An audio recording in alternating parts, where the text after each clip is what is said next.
సర్వభూతేషు శక్తిరూపేణ సంస్థితా మాతృరూపేణ సంస్థితా నమస్తస్యై నమస్తస్యై నమస్తస్యై నమో నమః.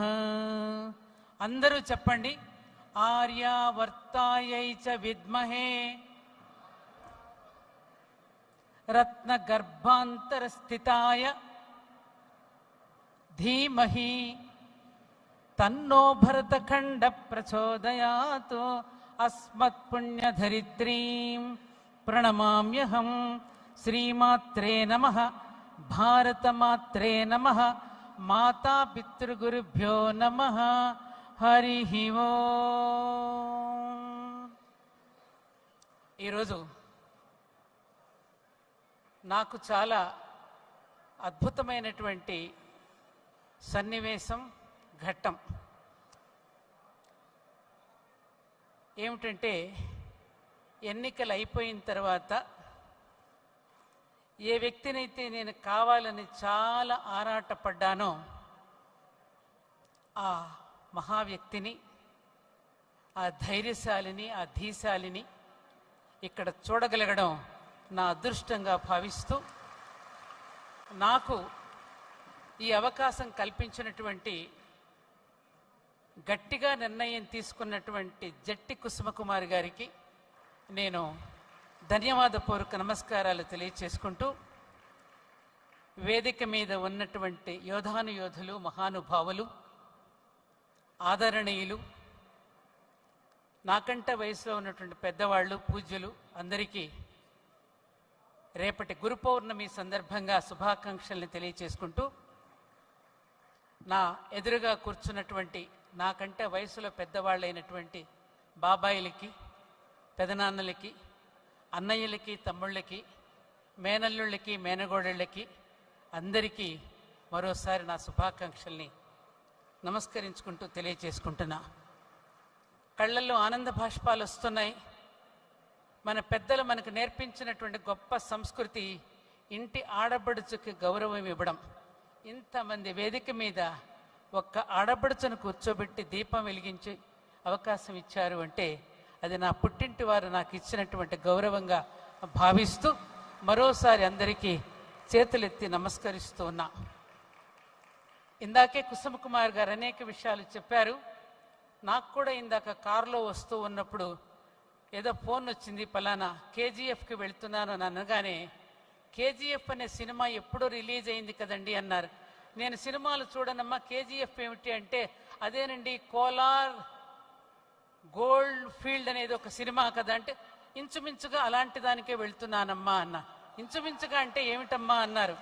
ఏం లేదండి, భూమిని బాగా పిండి సారం తీసి బంగారు తీగలు పండించేటటువంటి జాతి యొక్క కార్యక్రమంలోకి నేను వెళుతూ ఉంటే, నిన్న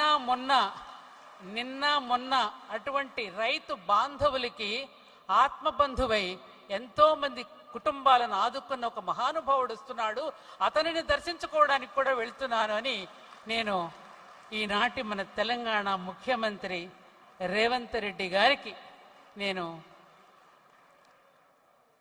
మాటలు రావడంలా. ఎందుకంటే అంతకుముందు ప్రతిరోజు చాగంటి కోటేశ్వరరావు గారు, గరికపాటి నరసింహారావు గారు ఉపన్యాసాలు రాత్రిపూట వింటూ ఉండేదాన్ని. చాలామంది మిత్రులతో కూడా అన్నాను, ఇది అతిశయోక్తి కాదు. ఈ మధ్యన ఆ ప్రసంగాల కంటే కూడా నేను మన ముఖ్యమంత్రి రేవంత్ రెడ్డి గారి అసెంబ్లీలో ప్రసంగాలు వింటూ ఉంటే చాలా చాలా ఆనందపడుతున్నాను అని నేను గర్వంగా చెప్పుకున్నాను. నాన్న, ఇది నేను అతిశయోక్తి కాదు, అభినందనలు, ప్రేమాశీస్సులు. ఎందుకంటే ఒక పేపర్ చూడకుండా ఎక్కడెక్కడో అంశాలను తాను గుర్తుపెట్టుకుంటూ మాట్లాడే తీరు, స్పాంటేనియస్గా ప్రెస్ వాళ్ళు అడిగేటప్పుడు తను సమాధానాలు చెప్పేటటువంటి వైనం నాకు చాలా ఆశ్చర్యాన్ని, ముచ్చటని కలిగించింది. అటువంటి రేవంత్ రెడ్డి గారు, వారి పక్కనే సోదరులు కోమటిరెడ్డి గారు ఇత్యాదులందరూ కూడా ఆసీనులై ఉన్నారు. కాబట్టి ఇవాళ మనది ఇది కమ్మ గ్లోబల్ ఫెడరేషనే కాదు. కమ్మ అనేటటువంటిది ఒకే ఒక్క ముక్కలో నేను ముగిస్తాను. ఇది కులం కాదు, ఇది ఒక ఇన్స్టిట్యూషన్, ఇది ఒక యూనివర్సిటీ. కర్మ అనే శబ్దం నుండి రకారం అనే బీజాక్షరం వాడుకలో తొలగిపోవడం వల్ల కమ్మవారుగా అయ్యారు. అందుకని కమ్మవారిని బహువచనంతో సంబోధిస్తారు. ఈ మధ్య కాలంలో 2 రాష్ట్రాల్లో కూడా తెలివి తక్కువతనంతో ఒక ద్వేషాన్ని పెంచి కమ్మోడు అంటూ మాట్లాడటం మొదలెట్టారు. ఒకసారి నేను రైల్లో ప్రయాణం చేస్తూ ఉండగా నా ఎదురుగా కూర్చున్నట్టు ఒక బెర్త్ మీద కూర్చుని ఒక ఆయన, ఏవండి మీది ఏ వారం అండి? 8వ వారమా మీరు అన్నారు. నాకు అర్థం కాల. వారానికి 7 రోజులే కదమ్మా, 8వ వారం ఎక్కడ ఉన్నది అంటే, అదేనండి కమ్మవారం అండి అంటారు కదా, అదా మీరు అన్నాడు. ఎందుకు అడిగారు ఈ ప్రశ్న అన్నాను. అదేనండి మీరు తెచ్చుకున్న పిండి వంటలన్నీ పెట్టెలో ఉన్న అందరికీ పంచిపెడుతూ ఉన్నారు కదా, ఆ పిండి వంటలను చూసి మీరు అది అని నేను గుర్తుపట్టాను అని ఎప్పుడో మేము విశాఖపట్నంలో ఉన్నప్పుడు ఒక సోదరుడు నన్ను అడిగినటువంటి ప్రశ్న. ఎందుకంటే మన పూర్వీకులు మనకి ఏమి నేర్పించారు? ఎవరికి వారుగా కాక ఒకరికి ఒకరుగా ఉండండిరా, పోటీ పడే స్థితి నుండి ఒకరికి ఒకరు సహకరించుకునే స్థితికి ఎదగండిరా, కులాలతో కొట్లాడుకోకుండా ఆ కులాలలో ఉన్న సౌకర్యాన్ని వినియోగించుకోండిరా, మతాల కోసం దెబ్బలాడుకోకుండా ఆ మతాలలో ఉన్న సారాన్ని గ్రహించి ఏ మతమైన చివరికి సనాతన ధర్మంలోనే విలీనమవుతుందనే సత్యాన్ని గ్రహించి వర్తించండిరా అని మన పూర్వీకులు చెప్పారు. ఎప్పటి నుంచి ఇది? ఆనాడు ఇలాగే అందరూ కొట్టుకుంటూ ఉంటే 13వ శతాబ్దంలో ప్రోలయ కాపాయ నాయకులు, ఇప్పుడు ప్రోలవరం అనేటటువంటి ప్రాజెక్టు ప్రోలయ నాయకుడి మీద పేరు మీదనే వచ్చింది.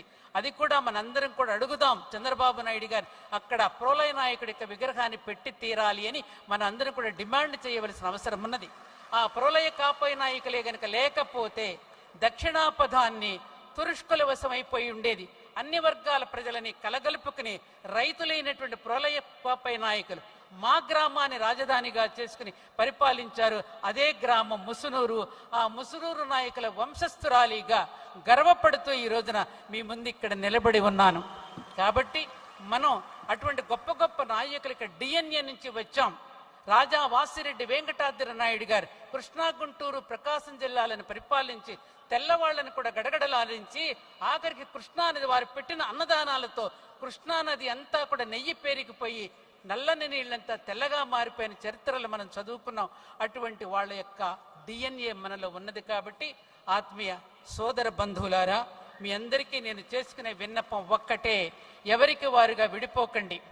మన DNA గొప్పతనాన్ని అందరినీ కలుపుకుపోయే గొప్పతనం మనలో ఉన్నది. కులం అనేటటువంటిది ఒక గుంపు మాత్రమే. LIC కాలనీ అని పెట్టుకుంటున్నారు, బ్యాంకర్స్ కాలనీ అని పెట్టుకుంటున్నారు, జడ్జెస్ కాలనీ అని పెట్టుకుంటున్నారు, కామర్ ఆఫ్ ఛాంబర్స్ అని అంటున్నారు, అలాగే గ్లోబల్ ఫెడరేషన్ అని వాసవి క్లబ్ అని పెట్టుకుంటున్నారు. ఒక పని చేసే వాళ్ళకు గుంపుగా మారడం, ఒక వృత్తిలో పనిచేసేవాళ్ళు వృత్తిలో ఉన్నటువంటి కోడలిగా తెచ్చుకోవటం అనేది రక్తనిష్టగా ఉన్న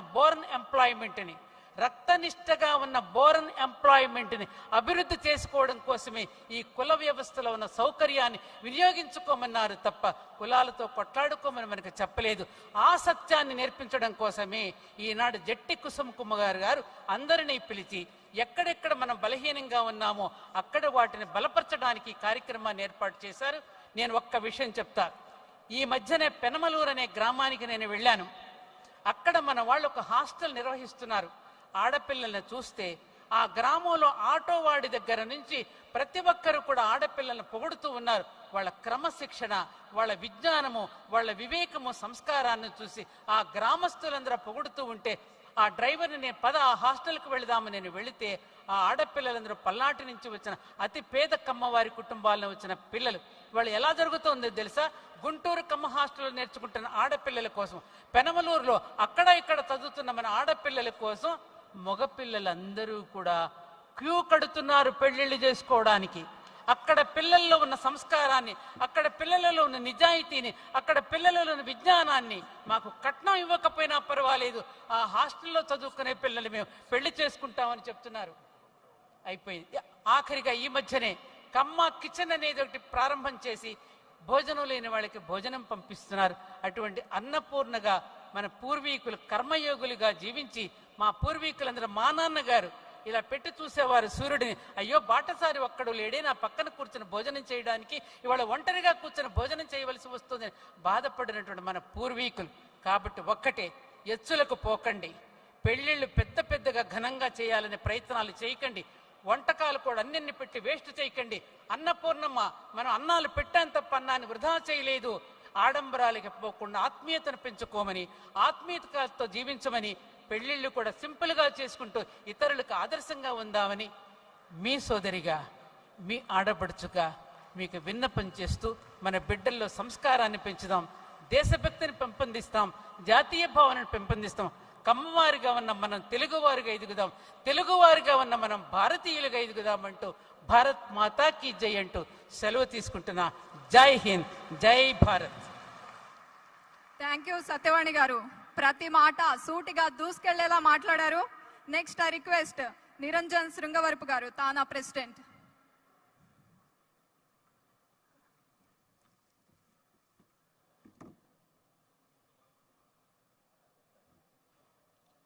సో అందరికీ నమస్కారం అండి.